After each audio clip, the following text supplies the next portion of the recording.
Агенцијата за млади и спорт и Цевитана со легендата на спортското новинарство Зоран Михајлов ви ги представуваат македонските спортски легенди. Ако дојдете во Битола и прашате за Димче Миновски, веднаш ќе уследи прашање од оној што сте го сретнале. За кого прашувате? За новинарот? Да, за новинарот. Димче Миновски е новинар, познат во својот град и не само тука во Битола, туку воопшто во цела Македонија. За Битола тој е синоним, би рекол легенда. Тој е човек кој од младоста почнал со новинарството, а негов фах е спортското новинарство и би рекол дека подеднакво беше ангажиран и во електронските и во пишаните медиуми. За него немаше проблеми да напише информација, да напише извештај од настапите на Пелистер, дали се работи за фудбал или ракомет, да напише некој текст за атлетиката, бидејќи атлетиката своевремено беше многу популарна овде во градот под Тумбекафе. Едноставно тој е човек кој со сето свое битие навлезе во спортот, го чувствуваше спортот, се уште го чувствува и е еден од најстарите македонски новинари кој се уште е активен и дава голем придонес не само во новинарството, туку и во развојот на спортот во Битола. Може би поради тоа, поради сите овие работи што ги има направено во својата кариера, тој се најде и во нашите спортски легенди, па еве емисијата ја посветуваме на Димче, а да кажам дека Димче ми е другар уште од младоста, таму некаде од 60-тите години, речи си истовремено, тој може би нешто порано почна со новинарство од мене, година или две, ама тоа не е ништо за еден период. За повеќе, да речеме, од 50 години. Димче, ме интересира, сме разговарале многу пати досега за тоа како дојде ти во новинарството и што беше она пресудно што реши еве својата екзистенција да ја бараш токму во една професија која барем во тоа време за младите беше многу привлечна, но и неизвестна, не се знаеше до кога ќе трае сето тоа. Подоста веќе се изменија работите. Прво, Зоран, многу ме пофали уште на почетокот и не знам дали ќе ги исполнам очекувањата на гледачите. Јас верувам дека ќе ги исполниш. Добро, јас се обидам да, ето така хронолошки, малку да прошетаме низ она што представува моје новинарско ангажирање и мојот живот, се разбира. Како почна со новинарството? Не бе свесен, може би, дека еден ден ќе станам новинар, меѓутоа уште во раното детство почна да собирам некои работи, особено во тоа време популарни беа цртани стрипови во Нова Македонија, спортските настани и сечоци да си собирам и така натаму и да правам еден приватен архив од сето тоа што представуваше моја обсесија, моја љубов према се што се појавуваше во тоа време. Меѓутоа, практично во новинарството влегов уште во првата година од средното училиште, кога во училиштето се правеше една приредба, јас се обидов да кажам некоја шега, некој виц и ме забележа тогаш еден другар и рече ќе почнеш да доаѓаш во Радио Битола, а во тоа време една од најпопуларните емисии во Битола беше емисијата Радио Хумор и Сатира. И еве интересна работа, јас во новинарството влегов како хуморист, да кажувам вицеви, да кажувам скечеви, да учествувам во разни скечеви, но некаде 60-тите години добив една обврска да правам самостојна емисија за спортот и физичката култура во Битола. Во рамките на таа емисија, уште почетник новинар, имаше една рубрика која имаше наслов "Го прелистуваме спортскиот албум на Битола". Таа рубрика требаше да се храни со податоци од она што поминало во спортот. И јас така почнав да прелистувам стари вестници, списанија и да ви кажам искрено, толку бе пријатно, толку многу изненаден од тоа колку богата е Битола со тие спортски настани. Може тоа беше пресудно да се посветам потоа целиот живот на спортот. Негувајќи ја таа рубрика, научив доста работи за спортот и така почнав да навлегувам во спортот. Но мора да се каже дека бидејќи Веднаш по завршувањето на средното училиште влегов на работа во Радио Битола, а бевме многу малку луѓе, не само спортот, се работеја и сите други настани кои што се случуваа во градот.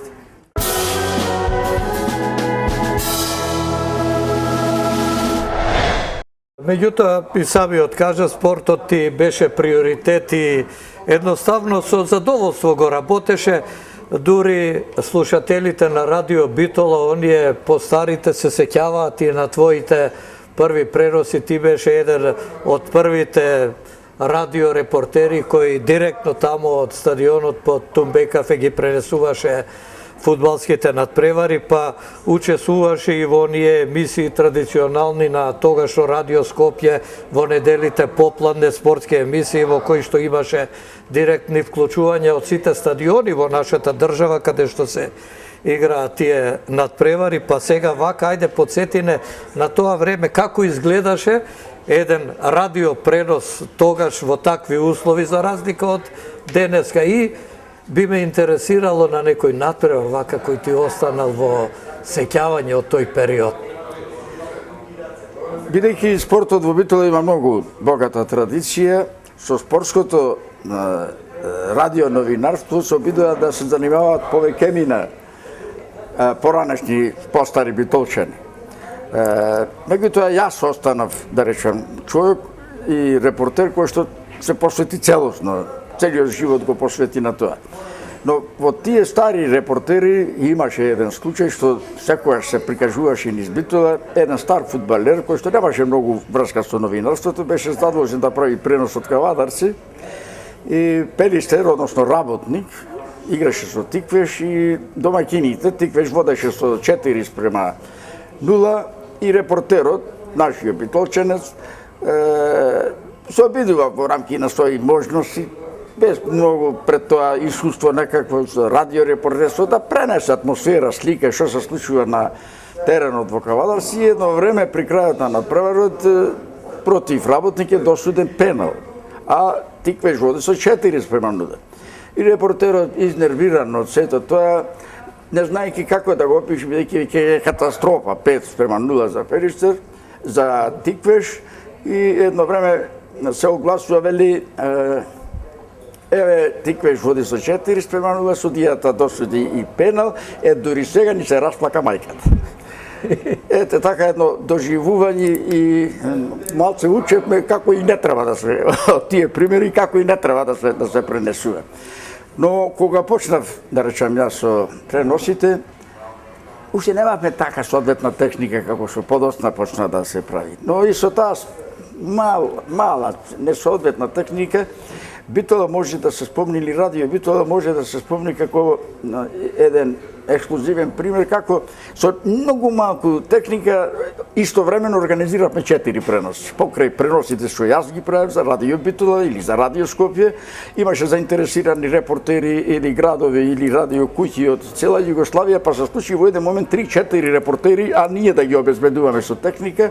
И тоа беше една историја на Васко Кулуковски да најди некое решение, важно сите да си ја завршиме работата.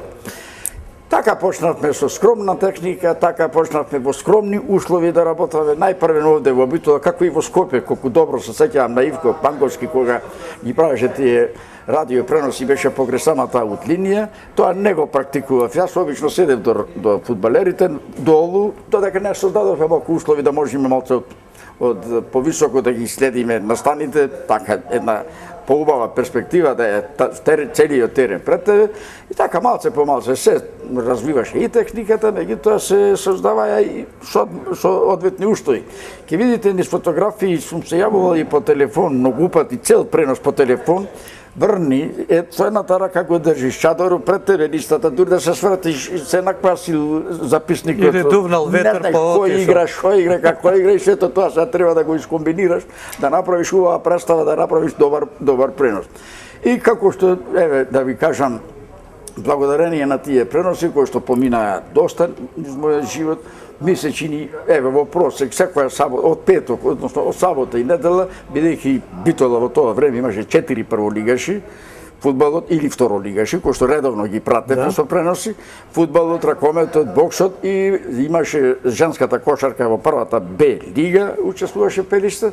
Значи сите тие настани се покриваа само не кошарката. Кошарката не ја пренесуваат. Се во просек секој недела по 3, дали дома, дали во гости кога одеја нашите екипи, може да замислите во 35-6 години по 3 преноси секоја недела, колку се тие, може неколку илјади преноси.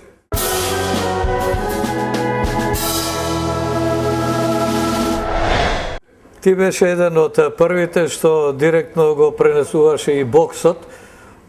На времето Битола имаше добар бокс, Пелистер беше и прволигаш и се сеќавам тогаш Радио Битола ги следеше сите настапи на боксерите на Пелистер. Ајде за тој период нешто вака околу боксот, дали се сеќаваш на некој меч, на некои поединци, еве да ги споменеме и боксерите од Битола. Имаше Рустемов, Керимов, двајца браќа имаше, да. Колку што мене ми е познато, во Југославија не се работеа преноси од боксерски надпревари.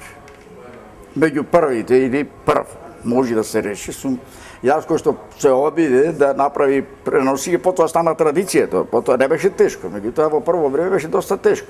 Вие исто така се занимавате со ова работа, знаете, едно е да се пренесува ракомет, друго е фудбал, трето кошарка, меѓутоа боксот невидена една динамика бара, една потреба. Тука дел од секундата, ако те снима на радио, заврши борбата или заврши надпреварот. Мора се тоа да се пополни. Имаше практика само големи боксерски асови во Америка да пренесуваат бокс на радио. И кога почнав јас да речам така, малку се чудеа луѓето како ќе биде. Така меѓутоа се воспостави една традиција, после почна и други радиостаници низ Југославија да прават преноси. Но се сеќавам како денеска Партизан од Њилане и Пелистер овде во Битола во салата Трудбеник. Неверојатно еден интересен меч, многу желба да се дојде во салата, таа само 6-700 седишта, остана неколку илјади надвор од гледачите, а беше лето, се враќаа многу луѓе во тоа време битолчани се селеа масовно во Претор или во Тешово, и кога се случуваше мечот, се враќаа многу, застануваа по патишта, застануваа радијата сите вклучени да слушаат што се случува во Битола со боксот. И после другиот ден сите да речам така, ме пофалија како се тоа добро сум го направил и како да биде во салат. И тоа беше најголемата награда, најголемото признание кога си свесен дека си ги исполнил очекувањата на тие што не биле таму, а како да биле таму. Значи се беше пренесено така како што треба. Во Радио Битола кога беа твоите почетоци, да се вратиме сега назад малку? Радио Битола 58-59 година, кога повторно се обнови Радио Битола, почна 50-та година, 52-та прекина со работа, 54-та повторно се активира до 58 година. Јас веќе тука во почетоците кога во Радио Битола бегов тогаш кога цела програма се остваруваше во живо. Немаше техника, немаше магнетофони, освен по некој жичан. Микрофонот и во етер. Во живо, дури ансамблите, вести, разни емисии се читаа во живо, додека не се набавија првите жичани магнетофони, подосна ленташите и така почна да се снима емисии. Но тоа што полека се осовременуваше, се влегуваше техниката во радиото, многу негативно се одрази врз луѓето. Тоа е како чертистичкото движење. Кога се појавија машините, отпаднаа луѓето, отпаднаа работници. Така и тука имаше Радио Битола 50-ти вработени, 40-ти музичари кои што екзистенцијата, животната екзистенција ја остваруваат тука и обезбедуваат тука како музичари, интерпретатори народни песни. Но полека кога почна да се појавуваат грамофонските плочи, кога почна се да се снима и се појави потреба да се дека тоа е веќе исклучително тешка работа, многу пари треба да се одржува еден таков ансамбл. Имаше Радио Битола 3-4 ансамбли, ансамбл на народна музика, чалги, забавен оркестар, со 30 пејачи, од кои што многу од оние денеска славни имиња, Виолета Томовска, Јонче Христоски, така натам, тука ја почнува кариерата пред микрофоните на Радио Битола. И така јас почнав во Радио Битола, како што реков во почетокот, со веселата емисија, за од хуморист да се претворам во спортски репортер. И почна понатаму со спортот и така ми се создаде и љубов сега да ја пратам таа работа во спортот и не само да знаете како е, за секој пренос треба човек малку да се подготви. А јас за да бидам нешто подобар или да бидам се понов и понов во секој радио пренос, доста читав, доста се подготвував и да може би еден од ретките што кажувајќи за она што се случува моментно на теренот да и пренесам слушателите и обрнењето на нас со некои интересни моменти од она што било историја за спортот во Битола. Тоа е добро, мислам, и за слушателите, особено за оние помладите, бидејќи преку тој настан ги враќаш назад да видат и како било некогаш за да се стигне до ова денеска. Да се прават споредби. Да, и споредби. Реков дека беше присутен во сите медиуми, беше присутен на радиото, Радио Битола, Радио Скопје, но исто така и во пишаните медиуми. Долго време беше дописник на Нова Македонија од Битола. Интересно е да кажам дека првата новинарска легитимација од Радио Битола ја добив 63-та година и ми се чини дека само јас имав легитимација тогаш. И тоа, кога ја добив таа легитимација, тоа представуваше едно невидено задоволство, нешто што не го имав дотогаш доживеено. Јас имам легитимација и кога ќе дојдам на било кој од спортските настани, таму пишува дека секој областен или органите што се задолжени таму треба да ми овозможат да влезам, како господин во тоа време, да влезам и да можам непречено да ги обавувам моите новинарски обврски. Тоа беше признание за тоа време, бидејќи уште 17-18, 20 години бевме млади луѓе тоа. 75-та година ја добив новата легитимација од Нова Македонија. Нова Македонија влегов по малку еден чуден начин.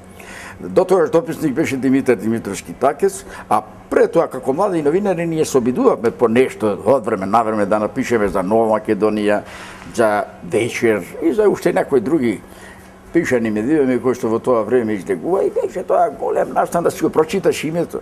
И се една разлика, да направиме една компарација. На радио те слушаат, не те гледаат. И те паметат по гласот и така натаму. Телевизијата сосема друго. Телевизијата и по гласот и по ликот те памет. Меѓутоа најголемо задоволство во тоа време беше за нас младите новинари, освен на радио, немаше да уште телевизија, да ти се прочита името во весникот. Тоа беше големо задоволство, но големо признание. И се случи тоа на 12 декември 1971 година во Нова Македонија, уште истиот ден кога Зоран Михајлов ми соопшти дека од денеска сум дописник спортски на Нова Македонија од Битола, да биде објавен првиот напис за Мојсо кој што дојде на служување, Сократ Мојсо кој што дојде на служување на војниот рок во Битола. Меѓутоа, изненадувањето ми беше уште поголемо, бидејќи јас не го напишав написот. Туку го напише Зоран Михајлов, написот, а мене ме подпише. И така почнав со тој напис, со тој труд, јас да ја почнам долгата, потоа многу долгата дописничка кариера од Битола. Во Нова Македонија останав се до 2000-та година. Илјадници написи се објавија и не беше само тоа, бидејќи со радиорепортерството со Нова Македонија, а и со помош на Зоран, на Мицковиќ и така натаму, секаде каде што ќе имаше потреба да се објави нешто за Битола, особено кога доаѓа екипи однад во Битола, мене ме бараа да испраќам извештај. Па се случуваше во неделите или во саботите, дали од ракомет, дали од фудбал, дали од бокс, па негде до 2-3 часот на полноќ да се остане до телефонот да се праќаат извештаи. Но мене не ми беше тешко, иако беа во прашање повеќе различни гласила, на секој да им пратам различни извештаи. Тоа веројатно со текот на времето се стекна и потребна рутина за тоа. Не, тогаш и спортското новинарство за разлика од сега беше поинакво. Сега повеќе младиве ги влече интернетот, па бркаат некои сензации, кој за колку се продал, милиарди, милиони за фудбалериве говорам. Тогаш бевме посветени повеќе на нашиот спорт, да информираме што се случува во Пелистер, боксерскиот, ракометниот, фудбалскиот клуб, што се случува во Беласица, во Брегалница, и мислевме дека тоа е она што ги влече читателите и навистина така беше. Во тој период, например, Нова Македонија во понеделниците, ако победеше Пелистер во втора лига на некој надпревар кај што гостуваше, тиражот растеше за 1000-1500 броеви. И тоа се следело секоја недела. Ке дојдеа луѓето задолжени од комерцијала за пласман на вестниците и прашуваат што направи Брегалница, победи 1000 броја повеќе во Штип. Пелистер победи 1500. Така се работеше, мислам, и тоа беше едно убаво време каде што ги афирмиравме нашите вредности.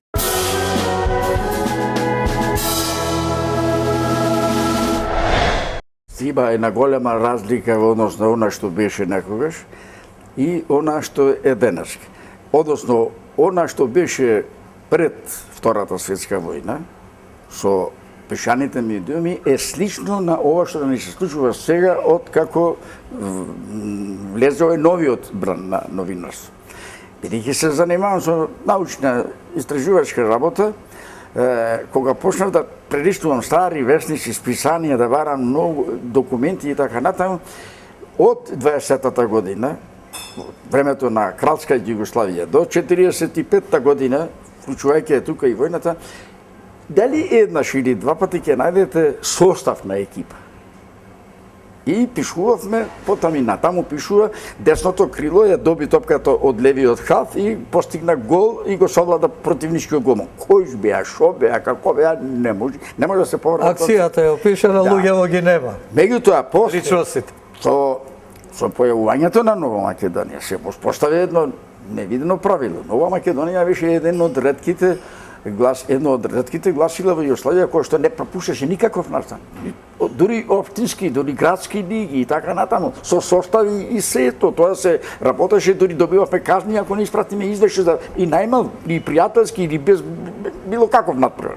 И пратеше сите спортски избиднувања во градот и сакаде низ Македонија, што не беше случај порано. Меѓутоа, сега во последно време, сега ќе биде исклучително тешко. Многу е лесно сега да се работи периодот од 45-та година до 2000-та година, многу е лесно бидејќи ќе најдеш доста пишувани материјали. Меѓутоа во последниве 10 години, кажете ми едно гласило, еден бившан медиум кој што објавува состав. И овие што ќе дојдат генерации поноса, што ќе пројават желба да седнат да се занимаваат со пишување за историјата на Неке може да најдат прашање освен запис. Кој играл во Пелистер во овој период? Кој играл, кој постигнал гол, што било, како се случило и така натаму, многу тешко ќе биде. Многу тешко ќе биде. Значи имаше во изобилство податоци на човек што се сака да се занимава со пишување, нека седне, нека ја земи Нова Македонија од 45-та година до 2002-та, 3-та таму година, ќе најде се што му треба. Сега, токму овие работи што ги кажуваш, ме подсетија да кажам дека ти си еден од ретките луѓе, би рекол во Битола единствен хроничар на спортските збиднувања овде во градот, па сега да ти искористам и како таков. Кажи ни кога почна да се игра фудбалот во Битола? Кога почна фудбалот да се игра во Битола? Бидејќи овде гледам една книга, фудбалот во Битола низ децении, издадена 1969 година е оваа книга.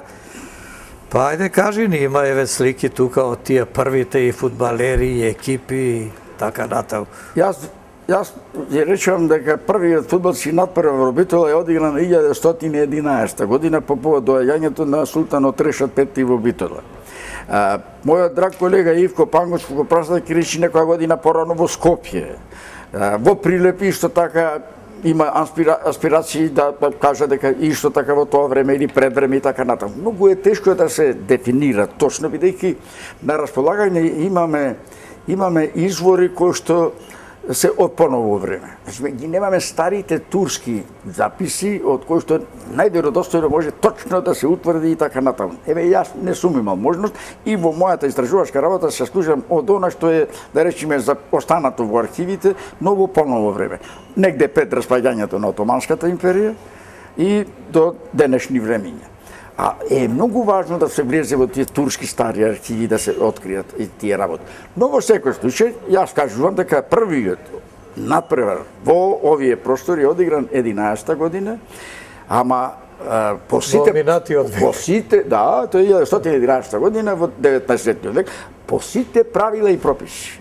бидејќи напишани се први правила како да се игра фудбал. До тогаш се играло на инспирација, на креативност, кој како ќе помисли дека е добро да направи за екипа нешто, така правил и така натаму. Немало правила. И вика, не се тоа е учело. фудбал. Да, не се учело. Но како што реков, има и другите колеги имаат најави дека еве секаде во нивниот град почна, што значи, што јас и го инициирам тоа како потреба неопходна.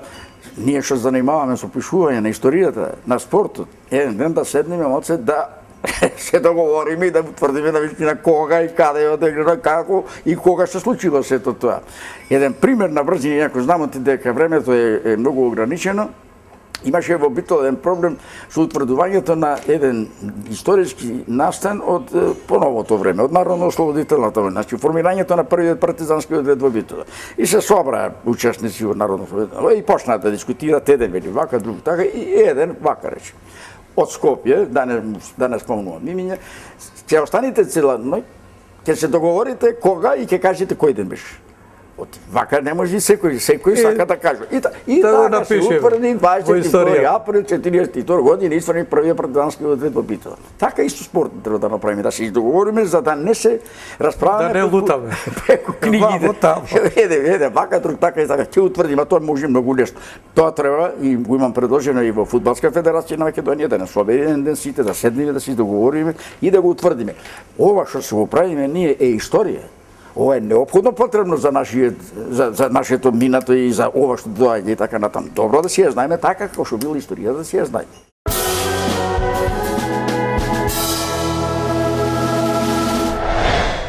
Епа, бидејќи се сеќавам своевремено, минуваше долго време во архивите, прелистуваше, бараше, снимаше, преснимуваше за да ги создадеш овие дела.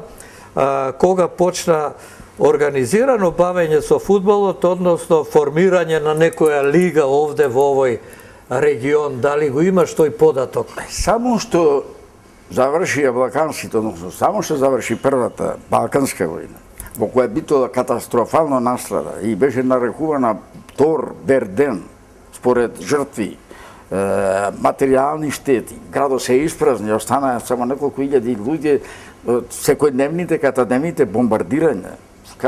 Точно се знае во кој ден колку бомби падна и какви штети направи и така натаму. Меѓутоа брзо новата власт, Кралска Југославија, која што и освои овие простори, со која владееше, брзо воспостави систем на уредување, на државно уредување и првото што беше како и на кој начин што побрзо да се анимира, да се привлече младите да се заборави она што било претходно, тој пустош. Да се заборави тоа и да се најди некој разонода и така натаму. И веќе во периодот од 20 година до 40 година, до почетокот на Втората светска војна, во Битола екзистираат 30 фудбалски клубови. Постои стрелаштво, постои коњичкиот спорт се развива, постои соколството почнува да се развива. Тенис. Да, постои авиатичарството и така натаму, скоро сите спортови почнуваат да се развиваат.